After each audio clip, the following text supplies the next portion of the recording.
This will be the last episode you'll see on Campfire Confidential for a while.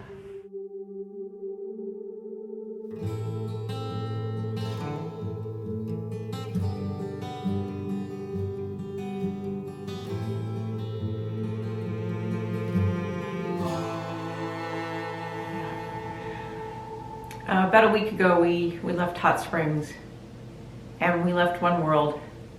And 5 days later, we arrived in Irwin to a completely different world. We made the decision to leave the trail. It was a tough call. We weren't even planning to get off the trail. We resupplied. He bought new shoes. We had a beautiful day in Irwin, just planning the next segment of our trip. We didn't get off because we were feeling weak, because we were having our strongest hiking days ever. We didn't get off because we ran out of money or inclination or because it wasn't what we thought. We got off for one simple reason. What we learned that day in Irwin was that the Appalachian Trail Conservancy was recommending urgently that through hikers terminate or at least suspend their through hikes, principally because of the stress that was being put on the support services and the first responders and people that might have to come out and help us when we're on the trail. And it is out of respect for those medical professionals that we stopped our hike. A lot of people have said, weren't you safer on the trail? And the answer is probably yes. And a lot of people have said, that's perfect social distancing being on the trail. And that answer is also yes. We set aside our dream. This has been a dream we've been trying to put together for several years, something we've been talking about for probably decades. We set it aside.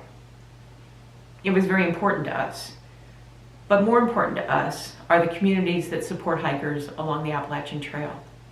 The communities, the organizations, and they were all in agreement that while losing business is bad and having to set aside your dreams is bad, more disaster, more damage could be done to the trail communities by having people continue on the trail. We rented a car and we drove home. We got Rock Flipper back to his house too, because he's become a very integral part of our family.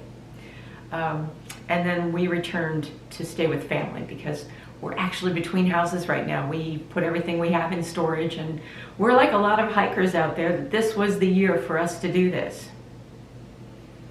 So we've decided we're going to take an extended zero. We'll wait the weeks or however long it takes to decide when and if it's advisable to get back out on the trail. One thing is certain, when we were in Irwin, we decided it wasn't a question of if, but a question of when we were going to have to get off the trail. This is a serious virus. It's a health risk to us all, and all of you can do your part to help prevent it from getting out of control. On the day we got off the trail, a lot of hikers went back on the trail and hiked on, and we're not judging them or their decisions.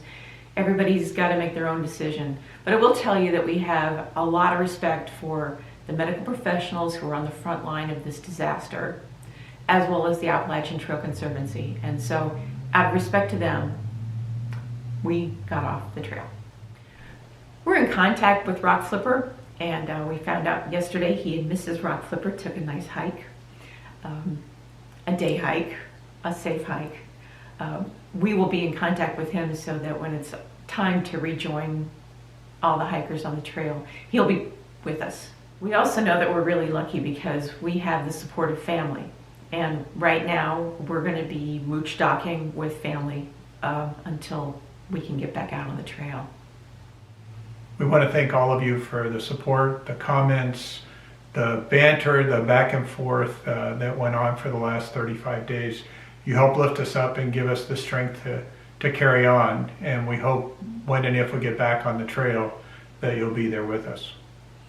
The good news is if you're a subscriber and you've asked for notifications, when we get back on the trail, you're going to find out first. Thanks for being with us on this journey.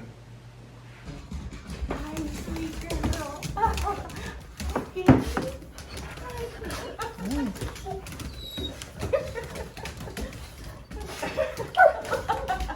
That's all. Thank you, baby. Yes. This one is mine.